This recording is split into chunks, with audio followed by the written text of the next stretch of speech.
예, 오늘 형제자매들과 함께 나눌 하나님의 말씀 제목은 성경을 묵상하고 공부하라. 그래서 성경 읽기와 관련돼서 또 이제 성경 공부와 관련돼서 우리가 주제로 삼고 있습니다. 성경을 묵상하고 공부하는 것에 대해서 하는데 첫 번째로는 먼저 이제 묵상에 대해서 보도록 하겠습니다. 우리 다 같이 여호수아 1장 8절 말씀, 다 같이 많이 아는 말씀인데요. 함께 읽도록 하겠습니다. 너는 이 율법책을 내 입에서 떠나지 말게 하며 밤낮으로 그것을 묵상하여 그 안에 기록된 모든 것에 따라 지켜 행하라. 그리하면 내가 내 길을 형통하게 하며 또한 그게 성공하리라. 아멘. 예, 우리는 성경을 묵상해야 합니다. 묵상. 자, 이 묵상한다라는 말은요, 메디테이션이라는 말은 흔히 메디테이션을 오늘날의 현대인들은 명상하는 거에 적용해서 명상한다라고 하죠. 그래서 명상은 뭐예요? 누군가 그 가부장 쓸고서 요가 자세를 취하면서 하고 심호흡을 하면서 단전호흡 하듯이 내가 명상하면서 무아지경에 다다른다. 이런 식으로 얘기하죠. 예, 그런 것과는 전혀 거리가 멉니다. 성경이 정의하는 이 메디테이션이라고 하는 묵상은 결국 이 하나님의 말씀을요 곰곰이 생각하는 일을 뜻해요. 예, 계속 그 말씀을 떠올리면서 내 머리 가운데 계속 그것을 되새기는 겁니다. 계속 그 구절들을 곱씹는 과정이죠. 그렇기 때문에 이것은 그냥 시끄러운 가운데서 하는 건 아니겠죠. 조용히 이렇게 묵상하면서 정적으로 이렇게 차분히 자기의 생각을 정리하고 그것을 자꾸 새기는 일, 그것을 이제 묵상이라고 해요. 그래서 우리는 이와 같이 하나님의 말씀을 묵상해야 합니다. 하나님의 말씀에서 떠나지 말고 밤낮으로 그것을 묵상하라고 성경은 우리에게 권고하고 있습니다. 그래서 그 안에 기록된 것들을 내가 그래서 어떻게 하면 내가 이 말씀을 지켜서 살 수 있지? 그런 거에 대해서 곰곰이 생각하면서 그것을 지켜 살고자 노력하는 그런 마음으로 이 말씀을 묵상해야 된다는 뜻입니다.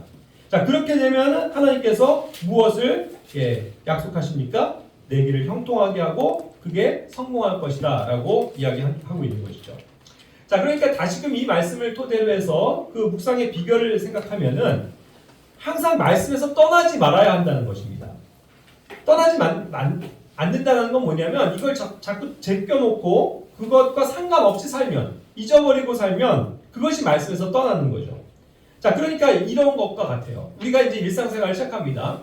여러분들이 차분히 아침에 일어나서 조용한 가운데서 하나님의 말씀을 읽고 묵상을 했어요. 가능하죠? 자기의 방에서. 네. 자, 그런데 이제 출근합니다. 막 그냥 서둘러서 나가고 뛰어가고 지하철을 타고 그냥 사람이 많은에서 낑겨갖고 막 언제 내리나 막 하면서 그냥 시끌벅적한 데서 움직이고. 그래서 이제 회사에 헐레벌떡 도착해갖고는 막 업무를 시작하고 정신없이 8시간을 내내 뛰어다닙니다.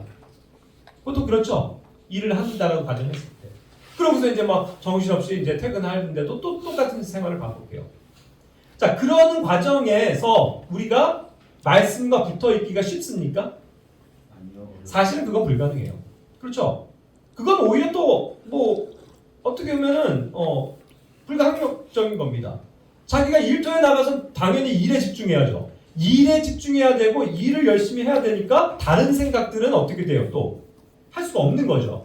그러니까 결국 내가 일과생활 속에서는 어찌 보면 하나님의 말씀을 떠날 수밖에 없는 겁니다. 솔직히. 그렇죠? 네. 뭔가의 일에 집중해야 되니까요. 자기의 일에. 그러니까 결국은 그렇게 따지면은 우리가 이 하나님의 말씀을 묵상하고 하나님의 말씀과 가까이 하고 항상 이 말씀과 붙어 있을 수 있는 시간은 뭐예요? 자기가 스스로가 확보한 조용한 시간이겠죠. 그때만이 사실 제대로 된 묵상을 할 수 있다는 뜻입니다. 그렇겠죠. 어떻게 열심히 막 일하고 고객들과 상대하고 장사하고 이런 가운데서 하나님의 말씀을 묵상할 수 있어요. 쉽지 않다는 얘기죠. 현실적으로. 그러니까 가급적 하나님의 말씀을 묵상한다는 것은 언제 이루어져야 하냐라고 봤을 때 자기가 혼자 확보하고 있는 아침 시간, 조용한 시간이에요. 더 일찍 새벽에. 그렇죠? 혼자 있을 때. 그리고 밤에도 어때요? 혼자 이제 잠자기 전에 조용하게 혼자 자기의 방에서 하나님의 말씀을 읽고 묵상하는 가운데서 이것이 가능한 거겠죠. 그러니까 어찌 보면 이 묵상의 비결은요, 많은 시간을 요구하는 건 아닙니다, 솔직히. 모든 시간, 24시간을 내가 그렇게 할 수는 없잖아요. 일과를 살아야 되니까. 그러니까 그 자기가 바쁜 생활 속에서도 따로 떼어놓는 그 시간, 그것을 확보하시라는 얘기입니다. 그래서 우리가 교회가 지금 성경 읽는 것을 굉장히 집중하고 있고 강조하고 있는데 매일의 시간 속에서 여러분들이 아침, 밤에 시간을 확보하셔야 돼요. 성경을 읽고 묵상할 수 있는 시간을 따로 두셔야 한다는 뜻입니다. 자기가 생활계획표에 밥 먹는 시간이 있고 산책하는 시간이 있고 운동하는 시간을 정해놓듯이 아침과 저녁에 밤에 항상 성경을 읽고 묵상할 수 있는 충분한 시간을 가지셔라 이겁니다.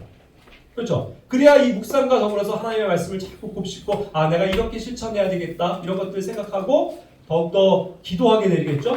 그 말씀을 토대로 그러한 삶을 사는 것이 바로 묵상의 비결입니다. 또 하나 결국 묵상에 이제 결과를 주님께서 약속하셨죠. 이 말씀을 통해서 어떻게 한다고 했어요? 이 말씀을 통해서 밤낮으로 묵상하면 우리의 삶을 어떻게 하신다고요? 우리를 지켜주시겠다는 거죠. 그렇죠? 우리의 길을 형통하게 하시겠다고 했고 크게 우리가 성공할 것이다 라고 약속하신다는 거죠. 자, 성경을 유의 깊게 보시기 바랍니다. 우리가 형통할 수 있는 방법. 여러분들 우리의 삶이 형통하길 원해요? 네. 네, 그러면 형통하려면 뭐 해야 된다고요? 열심히 교육받고 열심히 투자하고 그렇게 해서 형통한다고 성경에서 가르쳐요? 아니에요. 밤낮으로 하나님의 말씀을 묵상하는 가운데서 우리가 형통할 수 있다는 겁니다. 영적인 것이 우선이에요. 그리고 또 중요한 단어, 성공이라는 단어를 보시죠. success. success는 성경의 이 단어에 몇 번 나온다고요? 알고 계세요? success? 딱 한 번. 바로 이 말씀에서 success를 얘기하고 있어요. 사람들은 성공하길 원하죠. 성공한 인생. 그래서 뭐든지 다큐멘터리나 이런 데서 인터뷰도 항상 성공한 사람들의 인생을 조명합니다. 어떻게 해서 이렇게 성공하셨어요? 어떻게 이렇게 해서 부자가 되셨습니까? 어떻게 해서 이렇게 해서 높은 위치에 이르셨나요? 배우고 싶습니다. 얘기하잖아요. 그래서 온갖 그들의 삶을 부지런했다, 시간을 잘 지킨다, 철저하다, 여러 가지 원칙들을 얘기합니다만 우리가 얘기하는 성공은 뭐라는 거예요? 하나님 안에서의 성공은 하나님의 말씀을 부지런히 묵상하는 사람이 성공하게 되어 있다라는 거예요. 믿습니까? 네. 그럼 여러분들은 성공하셨어요? 성공의 길을 가고 계십니까? 아니면 내가 지금 이 나이에 이만큼 돈을 벌고 이렇게 했으니까 난 성공한 거야 라고 자부하실 거예요. 그건 성공이 아니라고요. 성경에서 정의하는 바는. 성경이 유일하게 정의하는 성공은 뭐다? 하나님의 말씀을 부지런히 읽고 묵상하는 사람, 그의 삶이 성공한 삶이라고 얘기하신다는 거예요. 하나님께서는 그러한 사람들에게 성공을 약속하십니다. 그러면 하나님께서 말씀하시는 성공은 우리가 세상에서 누리는 성공과는 다른 종류의 성공이라는 거죠. 그것이 왜 좋은 성공을 가져다 줄까요? 저는 확신합니다. 하나님의 말씀을 부지런히 묵상하고 그 말씀대로 지켜 행할 때에 우리는 성공하게 되는데 그것은 이 땅에서 우리의 혼이 잘 되는 길입니다. 그렇죠? 그리고 우리의 영이 강건해지는 것을 뜻하기 때문이에요. 그리고 동시에 그것으로 말미암는 건전한 생활들로 오는 이 몸의 형통함도 성공도 오기 때문이죠. 그리고 더 나아가서는 그것이 어디와 직결됩니까? 이 세상 끝나는 걸로 끝나요? 아니죠. 진짜 성공한 결과는 어디에서 봅니까? 하늘에서 보는 거죠. 하나님의 왕국에서 그리스도의 심판석을 통해서 내가 누리게 될 보상과 영광. 그것이 나의 진정한 성공이죠. 그렇지 않습니까? 네. 그렇다고 하면 우리는 정말 생각을 고쳐 먹어야 돼요. 우리가 이 바른 하나님의 말씀을 떠나서는 성공할 수 없다. 우리가 정말로 하나님 안에서 성공하기 위해선 밤낮으로 하나님의 말씀을 묵상하고 읽고 그것대로 지켜 행하고 사는 삶. 그것이 하나님께서 보장해 주시는 형통과 성공이라는 것. 그것을 꼭 기억해야만 합니다. 그러시겠습니까, 여러분? 네. 실천하셔야 돼요. 이 말씀을 가까이 하셔야 된다는 뜻입니다. 자, 그 다음에 두 번째 항목으로 묵상은요, 많은 시간에 실제로 비례하긴 합니다. 묵상은 아까 얘기한 것처럼 그걸 자꾸 연관해서 생각하고 곱곱이 씹어보는 그런 어떠한 곱씹는 거라고 얘기했습니다. 그러기 위해서 그것을 자꾸 되새기기 위해서는 많은 시간을 거기에 할애를 해야만 가능한 거겠죠. 시편 1편 1절과 2절에서 말씀합니다. 경건치 아니한 자들의 계획대로 걷지 아니하고 죄인들의 길에 서지 아니하며 조롱하는 자들의 자리에 앉지 아니하는 사람은 복이 있나니 그는 주의 율법을 기뻐하며 그분의 율법을 밤낮으로 묵상하는도다. 아까도 밤낮으로 묵상한다고 얘기했습니다. 밤낮으로라는 이 표현이 뭔지 아세요? 사실 시간만 되면 밤낮을 다 거기에 할애한다는 뜻 아닙니까? 밤과 낮 중에서 잠깐 조금 요 시간 그걸 얘기하는 게 아니고요. 우리가 사실상 밤낮으로 하나님의 말씀을 묵상하면 묵상할수록 하나님의 말씀이 내 것이 된다는 뜻 아닙니까? 그만큼 우리가 밤낮으로 이 하나님의 말씀을 대하는 이 시간을 많이 확보하면 할수록 우리의 삶은 영적으로 풍성해진다는 것 아니겠습니까? 그렇죠. 우리는 이 말씀을 따라서 많은 시간을 사실 하나님의 말씀을 묵상하는 그러한 삶을 살기 위해서 하나님 앞에 기도해야 할 줄로 압니다. 많은 시간이 필요해요. 그러나 현대인의 삶이 어떻습니까? 여러분들은 많은 시간을 어디에 할애하고 계십니까? 사실 어쩔 수 없이 최소한 8시간에서 10시간은 일하는 데 소모하죠? 세상 나가서 돈 버는 일에 우리가 소모할 수밖에 없습니다. 이것이 잘못이 아니죠. 반드시 우리는 일을 해야 돼요. 그러니까 많은 시간을 뭐예요? 일하는데 사용하고 있다는 얘기예요. 그렇죠? 10시간, 8시간. 그리고 빼면 최소한 2-3시간은 밥 먹는데 할애할 거 아닙니까? 맛있게 밥 먹고. 그러고서 이제 남는 시간 조금 남으니 뭐 하세요? 운동도 해야죠. 그리고 자기 조금 취미를 살리는 일도 할 것이고 책도 읽을 것이고 그래요. 그럴 때 이제 잠깐 뉴스도 보고 유튜브도 보고 할 수 있겠죠. 그러니 남는 시간이 얼마나 됩니까? 내가 정말 주님을 위해서 투자하는 시간, 하나님 앞에 무릎 꿇고 기도하는 시간, 하나님의 말씀을 읽고 묵상하는 그 시간이 우리의 24시간 중에 몇 시간이나 되냐는 얘기예요. 그래서 정말 우리가 반성해야 되지 않을까요? 정말 이 하나님의 말씀을 가까이 하는 이 일에 우리의 삶을 투자해야 되지 않을까요? 그것이 우리에게 형통을 가져오고 성공을 가져다 준다면, 모든 해답이 이 성경 안에 있다는 것을 믿는다면 우리는 이 성경을 가까이 해야 합니다. 부지런히 읽고 묵상하고 공부하고 배우고, 그렇죠? 그리고 그 말씀대로 지켜 행할 때 우리의 삶이 복된 것입니다.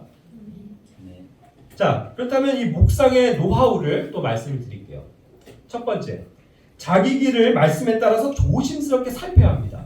자, 이 묵상의 유익은 뭐냐면요. 이런 말씀이 있네. 그래서 이걸 내 삶에 어떻게 적용하고 실천하지? 하면서 내 삶은 지금 어떠한가? 하고 조심스럽게 이것을 살피는 거예요. 시편 119편 9절처럼 청년이 무엇으로 자기 길을 깨끗게 하리이까? 주의 말씀에 따라 자기 길을 조심함으로 하리이다. 그랬습니다.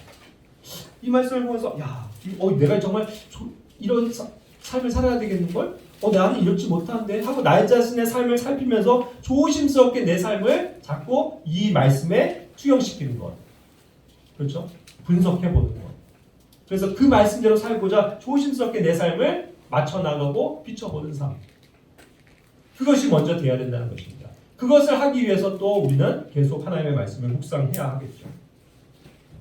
두 번째는 주의 길들에 관심과 존중을 기울이는 일입니다. 시편 119편 15절에서도 내가 주의 훈계들을 묵상하고 주의 길들에 관심을 기울이며 라고 말씀합니다. 이 주님의 말씀을 항상 우리가 묵상해야 돼요. 하나님께서 주시는 훈계, 교육, 교훈 이런 것들 내 마음 가운데 새기고 그래 내가 이게 너무나도 부족하구나. 하나님 감사합니다. 저에게 이런 교훈을 주셔서 감사합니다. 깨닫고 그것을 묵상하면서 내가 그러한 길에 설 수 있도록 항상 내 자신의 삶을 거기에 투자하는 거죠. 거기에 관심을 두는 일입니다. 이 관심을 기울인다라는 respect unto라고 한 respect to라는 것이 물론 이제 관심을 기울인다라는 표현이 되지만 사실 respect라는 건 뭐죠?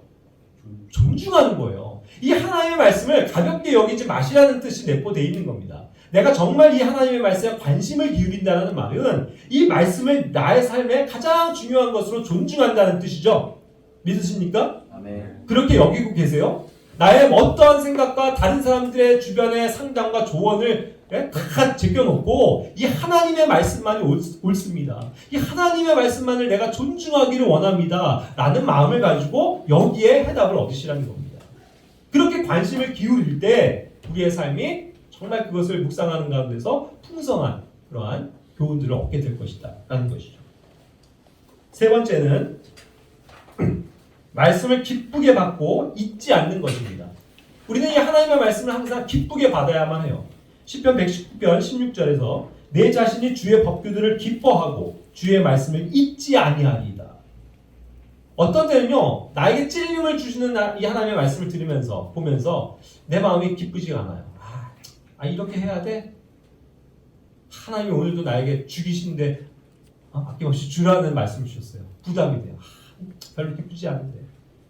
그렇죠? 하지만 항상 이 하나님의 말씀을 하나님이 나에게 주시는 말씀으로 믿고 받아들이면서 그것을 기쁘게 받아들이라는 겁니다. 주님 감사합니다. 제가 이 말씀을 실천하겠습니다. 그렇죠? 그러면서 이 주님의 말씀을 잊지 않는 거예요. 때로는 우리가 금방 잊어버려요. 한 달 전에, 일주일 전에 들은 말씀, 그때 내가 적용하고 실천하겠다고 마음먹었던 그 말씀 금방 잊어버린다고요. 언제 그랬냐는 그렇게 또 옛날 상태로 돌아가 있지 않습니까? 그러니까 항상 하나님의 말씀을 잊지 않기 위해서 노력하는 거, 내 마음에 각인시키는 거, 그것이 묵상의 중요한 노하우가 되는 것입니다. 네 번째로는 말씀을 지키는 것입니다. 지킨다는 표현 아시죠? 시편 119편 17절 주의 종을 후대하소서 그리하시면 내가 살아서 주의 말씀을 지키리이다. 주님의 말씀을 제가 지키겠습니다. 킵하겠습니다. 이 말씀을 내가 가지고 있겠습니다. 이 말씀을 지켜 행하겠습니다. 그러한 어떤 마음의 결단과 주님 안에서의 선한 노력들, 의지, 이것을 발휘해야만 한다는 것이죠. 그래야 지켜지는 거예요. 이게 지키는 것이 그렇게 쉬운 일이 아니라는 겁니다. 하나님의 말씀을 지킨다는 것이. 하나님께서 처음 에덴 동산에서도 에덴 동산을 지키라고 아담에게 말씀하셨지만 그는 제대로 지키지 못했다고요. 뱀이 오는 것을 막지 못했다고요. 뱀이 와서 자기의 아내를 유혹할 때에 거짓 것으로 속일 때에 알지 못했다고요. 그렇게 해서 지키지 못하니까 뻥 뚫려버리는 겁니다. 그렇죠? 파수꾼이 자기의 구역을 맡은 바의 구역을 지키지 못하면 어떻게 되는 거예요? 적이 침투해서 패배를 맛보게 되는 건 아닙니다. 그러니까 우리가 하나님의 말씀을 정말 지켜야 된다는 거, 이것이 이제 묵상에 있어서 굉장히 중요한 포인트가 되는 거죠. 그리고 마지막 다섯 번째로는 말씀을 사랑해야 합니다, 여러분. 시편 119편 97절. 오, 내가 주의 법을 얼마나 사랑하는지요. 그 법이 종일토록 나의 묵상이 되나이다. 이 표현이, 이 고백이 우리의 고백이 되기를 원합니다.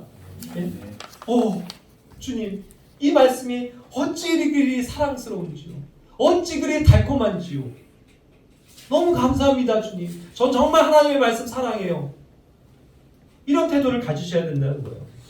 그래야 그 법이 종일토록 나의 묵상이 되는 건 아닙니까? 내가 사랑하니까 묵상한다는 뜻이에요. 여러분, 뭐 여기 젊은 분들이 별로 그런 경험이 없는 것 같은데 사랑하는 사람이 있습니까? 너무 사랑하는 애인이에요. 너무 사랑하니까 밤낮으로 그 사랑하는 연인을 어떻게 돼요? 떠올리죠? 떠나 있어도 자꾸 생각나죠? 그의 모습이 아른아른거리겠죠? 그러니까 자꾸 그 사람의 행동, 막 흐뭇해하고 오늘 있었던 좋은 일들, 그의 환한 웃음, 기뻐하는 모습, 이런 걸 막 연상하면서 행복해 하잖아요. 경험이 없더라도 그런 척 하세요. 네? 그럴 건 아니겠어요, 당연히. 네? 그거예요. 사랑하면은요, 막 자꾸 그게 떠오르고 자꾸 생각이 된다고요. 그러냐고요. 정말 이 하나님의 말씀이. 이게 확실히 우리가 1월부터 시작하지만 계속 규칙적으로 어쨌든 읽고 하니까요. 시간을 내서 어쨌든 읽어야 될 부분을 천천히 또박또박 읽으면서 마음에 묵상을 하니까 정말 유익이 많아요. 그때 항상 읽어왔던 건데도 놓쳤던 것들 다시 한번 체크하게 되고 그래 이렇게 살아야지 다시 마음에 각이 나고 얼마나 좋습니까? 내가 이 하나님의 말씀을 사랑할 때 이것이 더 큰 효과로 다가온다는 거 잊지 마시기 바랍니다. 마지막으로 묵상과 관련돼서는 묵상하는 태도를 말씀드릴게요. 파수꾼이요, 그 말씀에 이렇게 깨어 있는 거, 아까 얘기한 것처럼 뭔가 탁 깨어서 그 말씀을 지키고자 하는 거, 그런 것이 필요하다는 거죠. 그렇게 해서 마음판에 자기가 새겨서 언제라도 읽을 수 있는 그러한 준비된 태도가 되는 것이 중요한 일입니다. 하박국 2장 1절과 2절에서는 그 파수꾼에 대해서 얘기하면서 나를 망대에 세우고 그분께서 내게 무엇라 말씀하실지 또 내가 책망받을 때 무엇라 대답할지 보려고 깨어 있으리라 이렇게 고백합니다. 주께서 내게 응답하여 이르시되 그 환상 계시를 기록하고 판들 위에 분명하게 그것을 새겨서 그것을 읽는 자가 다름질치게 하라 이와 같이 명령하고 있습니다. 망대에 서서 정말 이 하나님의 말씀이 무엇이라고 나에게 말씀하실지를 기다리는 그런 자세. 그러면서 하나님께서 나에게 훈계를 주시고 책망하실 때도 그것을 받고자 하는 마음. 그리고 내가 대답할 말을 예비하는 것. 그러한 상태로 항상 파수꾼이 깨어서 이 하나님의 말씀을 기다리는 것과 같이, 새벽을 기다리는 것 같이 우리가 기다려야 한다는 것입니다. 그와 같이 내 마음에 이 하나님의 말씀을 새기는 일이 중요하다는 것이죠. 그래서 이것을 마음의 색이라는 얘기입니다. 기록과 판들 위에 분명하게 새겨졌을 때 그것이 없어지지 않는 것처럼 그것을 내 마음에 새기는 것이죠. 그래서 항상 그것을 묵상하는 겁니다. 묵상을 하면요, 이 마음을 새기면요, 지금 내가 이 구절을 안 봐도 그 말씀을 자꾸 묵상하는 거죠. 그렇죠? 그럼으로써 내가 보지 않아도 달려가면서도 읽을 수 있게 되는 거죠. 하나님의 말씀을. 그런 상태로 여기서 다른질하게 하라라고 흥정역에서 번역했지만 사실 이게 번역이 이렇게도 될 수 있습니다. 원래 개역한글도 이렇게 번역했고 번역 성경이나 다른 데서 그렇게 번역했는데 달려가면서도 읽을 수 있게 하라라는 개념이겠죠. 그렇게도 번역이 실제로 됩니다. 그러니까 뭐 어느 것이 옳다 이거보다도 그렇게 생각할 수 있다는 거죠. 정말 우리가 달려가면서도 이 하나님의 말씀을 묵상하고 있으면 그래 내가 주님을 사랑하고 하면은 달려가면서도 그것을 읽게 되는 거잖아요. 그런 것처럼 내 마음의 색이라는 것을 이야기할 수 있는 겁니다. 그렇죠? 자, 이와 같이 우리가 하나님의 말씀을 묵상하는 일에 게을리하지 말아야 한다라는 것을 말씀드리고 두 번째 항목인 성경을 공부하라, 공부에 대해서 이야기할게요. 공부한다는 것은 영어로 study라는 거 아시죠? 스터디의 이 어원은 찾아보니까 스투디에레라는 그 라틴어에서 왔다고 하는데 이것이 이제 공부한다는 뜻을 가졌지만 결국 어떠한 것을 노력하는 것, 그것을 내포한 단어입니다. 그런데 노력하고 뭔가 배우는 거, 익히는 건데 이것이 learn이라고 하는 learning이라고 하는 뭔가를 배우는 것보다는 좀 더 의식적인 노력이 필요한 것을 뜻할 때 사용하는 거예요. 그냥 자동적으로 그냥 learn한다, 배운다 이게 아니고 내가 눈을 부릅뜨고 내가 이걸 배워야지 하면서 열심히 배우고 익히는 일, 그러한 일을 얘기할 때 스터디가 성립이 된다는 거죠. 그런 상태로 우리가 성경을 공부해야만 합니다. 자, 우리 현대인들은요, 오늘날 너무나도 공부를 많이 해요. 이 세상 공부 말하는 겁니다. 평생 공부하죠. 유치원부터 공부하고, 초등학교 6년 공부하고, 중학교, 고등학교 6년 공부하고, 그것도 모자라서 대학 4년 공부하고, 그것도 성에 안 차서 석사 2년 공부하고, 또 박사 3년 공부하고, 그러고도 모자라서 또 다른 학위 받으려고 또 다르게 입학하고 공부하고, 그것도 모자라서 평생 학습을 위해서 여러 가지 것들을 배우고 삽니다. 배우는 게 아는 것이 힘이다 라는 생각을 가지고 열심히 공부하죠. 평생 공부합니다. 그런데 형제자매님들은 어떻게 생각하세요? 이 세상에 있는 모든 학문들, 또 익혀야 될 것들, 배워야 될 것들 너무 많을 텐데 그것을 평생 공부하는 것이 그렇게 좋은 일이라고 생각합니까? 성경은 이 세상 공부에 대해서 이와 같이 평가합니다. 전도서 12장 12절. 내 아들아, 또한 이 말씀들로 권고를 받으라. 많은 책을 짓는 것은 끝이 없고 많이 공부하는 것은 육체를 피곤하게 하느니라. 그것이 말씀입니다. 많이 공부하는 게 좋다고요?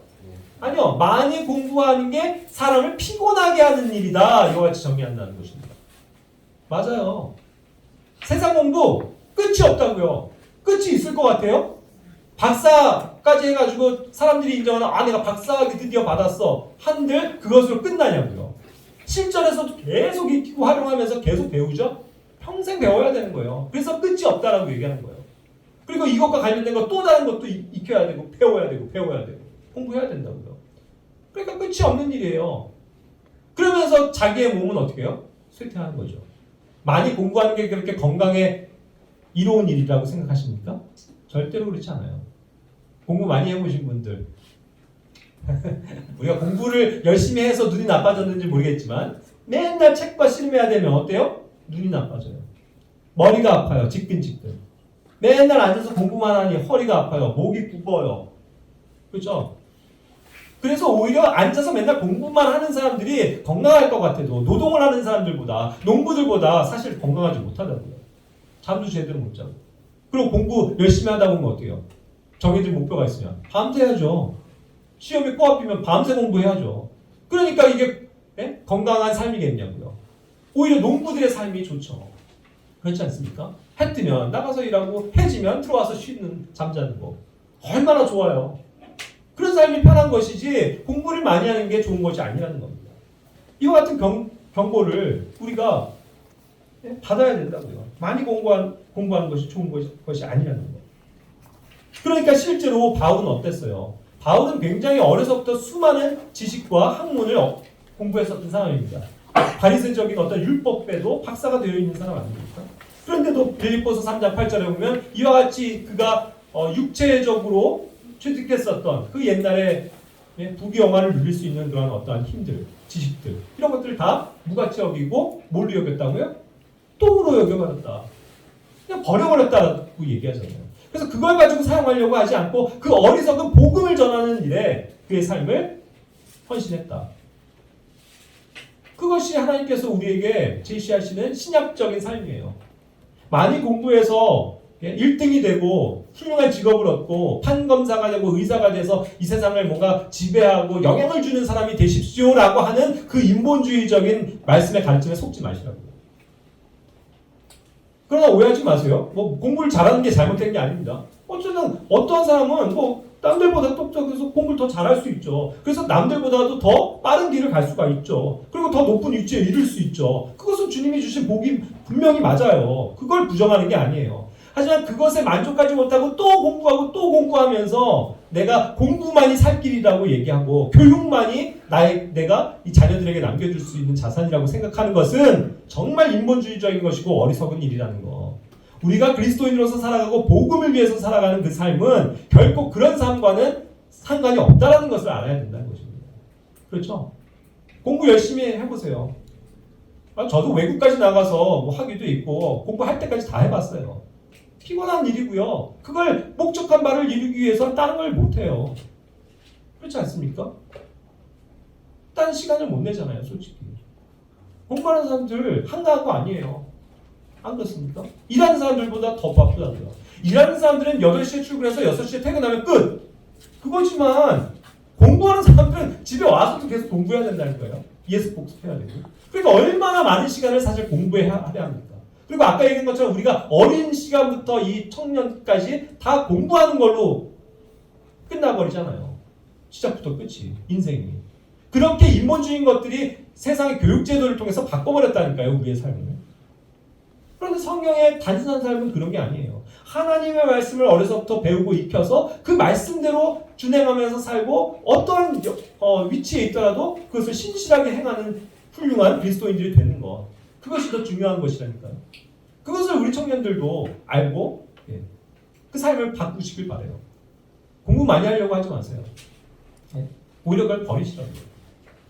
그러나 또 이렇게 바울처럼 이런 것들 다 내가 공부하는 것도 쓸데없는 것 같아 하면서 버리는 거는 정말 특별한 은사를 받지 않는 이상은 또 힘든 거예요. 그러니까 할 건 하시라고요. 제가 그걸 부정하는 건 아니라고요. 하지만 너무 많은 그것에 할애하지 마시라. 그러다가 공부만 하다가 주님께 올라간다면 얼마나 부끄러워요. 너 뭐 하다 왔니? 예, 제가 수학, 영어 공부 100점 받고 왔습니다. 아무것도 안 통하잖아요, 거기서. 그거 물어보시지도 않잖아요. 그렇죠? 네가 석사, 박사가 있니? 네가 신학 박사야? 대단하구나. 하나님께서는 그거 아무런 가치 안 주세요. 그렇죠? 오히려 나와 상관없는 자요. 이렇게 얘기하실 수도 있다고요. 그런데 오히려 우리가 부지런히 열심히 일하면서라도 내가 시간을 쪼개서 하나님의 말씀을 읽고 묵상하고 성도들과 모여서 교제하고 예배드리고 기도하고 복음을 전하러 가고 그런 삶이 더 성공한 사람 아니겠어요? 그걸 얘기하는 거죠. 자, 그리고 공부와 관련돼서 알아야 할 것은 뭐냐면 그렇기 때문에 성경을 읽고 공부하는 것은 학문이 아니라는 거. 디모데후서 2장 15절 말씀인데요. 너는 진리의 말씀을 바르게 나누어 내 자신을 하나님께 인정받은 자로 부끄러울 것이 없는 일꾼으로 나타내도록 우리 흥정형 성경에는 이걸 연구하라라고 되어 있는데요. 저는 그거를 바꿔놨습니다. 공부하라. 그냥 단순하게 쉽게 공부하라로 바꿔놓으세요. 지금 공부하는 거 얘기하는 거예요. 스터디 2. 그렇죠? 그걸 굳이 연구하라라고 하면 어떻게 돼요? 여러분들 어감이 다르고 당연히 뜻이 바뀌죠? 공부는 누가 할 수 있는 겁니까? 모두 다 할 수 있는 거예요. 모두가 배우고자 하면 공부할 수 있는 거예요. 그렇죠? 근데 연구하라 하면요. 연구는 뭔가 특별한 사람들이, 학자들이, 예? 연구원들이 심도 높게 하는 것이 연구잖아요. 그러니까 그런 단어로 왜 바꿔버리냐고요. 쉽게 공부한다는 뜻을 얘기하면 되지. 그래서 또 어떤 경우 스터디 투라는 건 조금 더 심화된 것들을 얘기하기 때문에 연구라고 해도 됩니다라고 이야기할지 모르겠지만 이것은 그렇지 않다고요. 왜냐하면 데살로니가전서 4장 11절은 뭐라고 말씀했어요? 똑같이 스터디 투를 연구하라라고 번역해요? 아니죠. 또 우리가 너희에게 명령한 것 같이 너희는 조용히 지내며 너희 일을 하고 너희 손으로 일하기를 힘쓰라고 노력하라라는 말로 바꿔 넣었지만 사실 이게 뭐예요? 똑같이 스터디 투라고요. 그럼 우리는 스터디라는 그 두 번의 단어에서 성경에 이 단어가 두 번이 나오는데 그걸 그대로 믿을 수 있는 거죠. 공부하는 거? 근데 공부하는 게 뭐냐? 하나님의 말씀을 공부하는 거, 그것이 중요한 일이구나. 진리의 말씀을 바르게 나누는 일이 중요한 것이구나. 그래서 누구나 할 수 있는 이 성경의 공부를 열심히 해야 되겠구나. 첫 번째 받아들이는 거고, 두 번째 단어 스터디 2는 여기 데살로니가전서 4장 11절처럼 우리의 삶에 관한 거잖아요. 건전한 삶이 익혀져야 되고 공부가 되어져야 된다는 뜻이죠. 어떻게 해요? 조용히 지내는 거. 예? 그리고 각자의 일을 열심히 하는 거. 그것을 공부하라고 했잖아요. 자기가 스스로 열심히 일하고 건전한 그리스도인의 삶을 살아가는 것을 힘써라, 공부해라. 그렇게 주님께서 말씀하신다니까요. 그러니까 이것이 같은 맥락으로 쓰여졌을 때 뭐 공부라는 것이 그렇게 대단한 것이 아니라는 걸 알 수 있죠. 뭔가 우리가 전문인이 돼서 신학자가 돼서 성경을 공부하고 연구하는 게 아니라는 것을 분명히 알 수 있는 거죠. 이 단어를 통해서. 맞아요. 그럼 우리가 뭐 해야 돼요? 성경을 공부해야 된다. 부지런히 이 하나님의 말씀을 읽고 묵상하고 공부해야 된다라는 뜻이죠. 자, 아까 얘기한 것처럼 읽고 묵상하는 것까지는 그냥 이렇게 자유롭게 할 수 있는 거고 어떻게 보면 조금 가벼운 거라고 하면 공부는 조금 더 실증적으로 해야 되는 것이 맞긴 하죠. 공부는 어떻게 해요, 보통? 공부한다는 것은 그거를 밑줄 치고 이게 무슨 뜻이지 다시 정리하고 이게 또 연관된 단어가 어디 있지 하고 이런 것들을 자꾸 이렇게 맞춰가는 것들이 또 분류도 하는 거 이런 것들이 공부죠. 공부는 그냥 읽고서 맞아 좋은 말씀이야. 그리고 묵상 그냥 그렇게 살아야지. 이거는 묵상이죠. 그런데 공부는 이거를 좀 더 쪼개서 열심히 그런 것들을 복합적으로 배우는 것이 공부잖아요. 그러나 뭐 엄청 어려운 연구의 작업은 아니라는 거예요. 누구나가 교회 안에서 이런 것들을 가르치는 교사에 의해서 열심히 배우고 자기가 익히면은 내 것이 될 수 있는 공부라는 뜻이죠. 이해가 되십니까?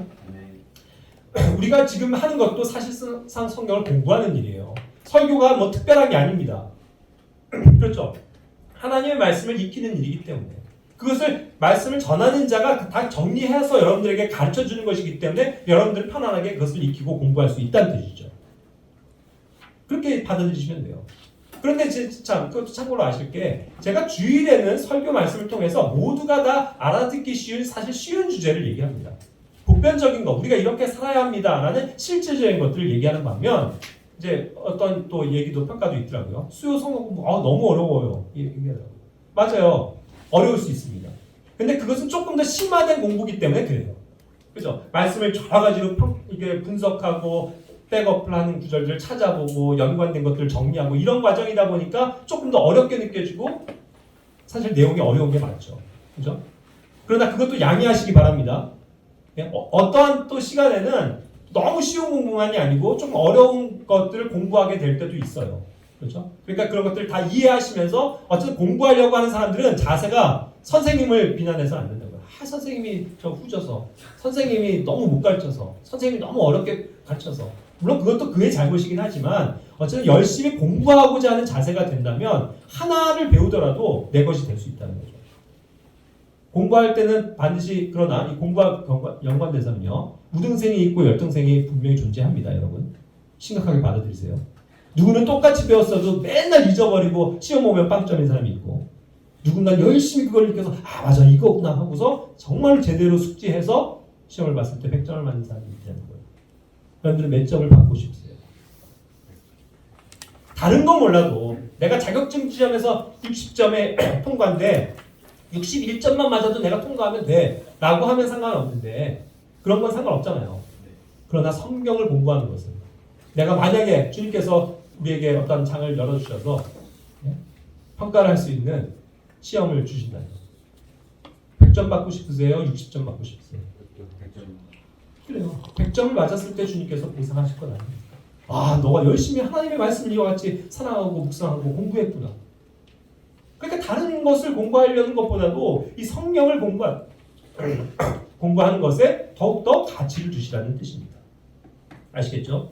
자, 그래서 이렇게 공부라는 것은 누구나 할 수 있는 것이 공부고 결코 연구를 하고자 학위를 따고자 하는 공부가 아니라는 것. 그래서 우리는 뭐 신학을 한다는 그런 개념이 아니라는 것을 분명히 아셔야 합니다. 그냥 공부하는 거예요. 그렇죠? 그러나 어쨌든 시간을 투자하고 자기의 에너지를 소비해야만 공부는 할 수 있다는 겁니다. 그렇죠? 그냥 자동적으로 익혀지는 건 그런 공부는 없어요. 세상에. 자, 이와 같이 똑같은 방식으로 우리는 계속 공부를 해나가야 하고 또 삶에 있어서도 건전한 삶을 공부해 가야만 합니다. 자, 그래서 이제 마지막으로 이제 끝을 내는데 우리의 이제 그런 실천 과제를 성경과 관련돼서 다시 한번 정리하고 마쳐요. 첫 번째는 우리가 성경 읽기를 제가 강조했습니다. 성경을 일단은 무조건 읽어야 돼요. 그러니까 매주 우리가 성경을 매일같이 읽고 있죠. 지금 3장씩 읽으셔야 합니다. 그럴 때 어떻게 읽어야 되냐 얘기했지만 좀 더 열심히 읽으셔야 돼요. 집중해서 읽으셔야 된다고요. 그리고 그냥 건성으로 읽지 않고 진중하게 앉아서 이게 무슨 뜻일까 하면서 그런 찾는 마음을 가지고 열심히 읽으셔야 된다는 뜻입니다. 건성으로 읽지 말고.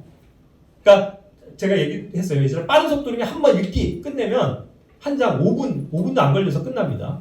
그러지 말고 조금 더 시간을 많이 할애하시라는 거예요. 천천히 읽으면서 뭐예요? 그 다음인 것처럼 묵상을 하셔야 된다는 거예요. 묵상. 두 번째는 그 구절의 의미에 대해서 생각해보고 그 단어를 곱씹어보고 이게 이 단어네? 음미해보고 계속 그것을 마음가운데 눈을 감고 묵상하고 외우고 달달달 외우고 이래서 제일 쉬운 거 뭐예요? 항상 기뻐하라. 이 말씀 외우기 쉽죠? 항상 기뻐하라. 항상 기뻐하라. 그래, 내가 항상 기뻐해야지 하고 자꾸 그것을 마음에 묵상하는 거예요. 그런 게 필요하다는 거예요. 단순히 읽은 걸로 끝 이게 아니고. 그리고 세 번째 뭐냐면 마지막 주제처럼 성경을 공부해야 된다는 뜻입니다. 더 나아가서. 그럼 기뻐해? 그럼 항상 기뻐하는 게 뭐지? 그러면서 다른 구절에서 기뻐하는 게 어떻게 나와 있는지 그런 것들을 찾아보는 거죠. 같은 단어를.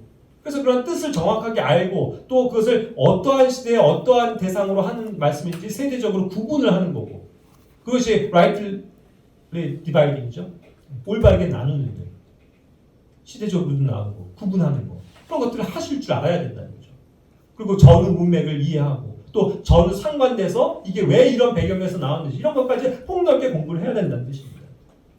그래서 그렇게 열심히 배우고 익혀서 익숙하게 되어지는 것이 공부예요.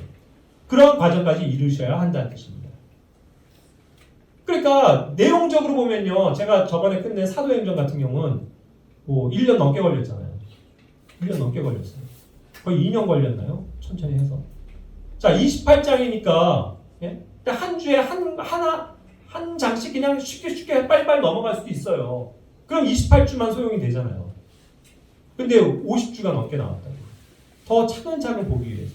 그러니까 자료를 정리하게 되죠. 근데 그런 것들 읽고 한번 보시고 활용하시냐고요. 제가 자료까지 남겨드렸는데. 그게 공부를 하는 사람의 자세예요.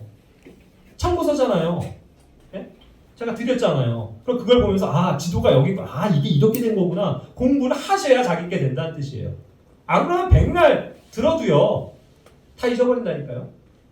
우리의 지식체계가 그래요. 공부를 안 하면 다 잊어버려요. 누구나. 그러니까 이제 이런 것들을 우리가 실천하기를 원합니다. 그래서 이러한 모든 것에 우리가 목적은 뭐예요? 공부해서 내가 똑똑해졌어. 이거를 위한 것이 아니라는 거죠. 그 하나님의 말씀을 내 삶에 적용하고 실천하고 순종하기 위해서 그것을 행하기 위해서 그 하나님의 말씀을 지키기 위해서 그렇게 살아가려고 하나님의 말씀을 부지런히 읽고 묵상하고 공부해야 된다는 것을 다시금 마음에 새기시기를 원합니다. 함께 기도하고 마실게요.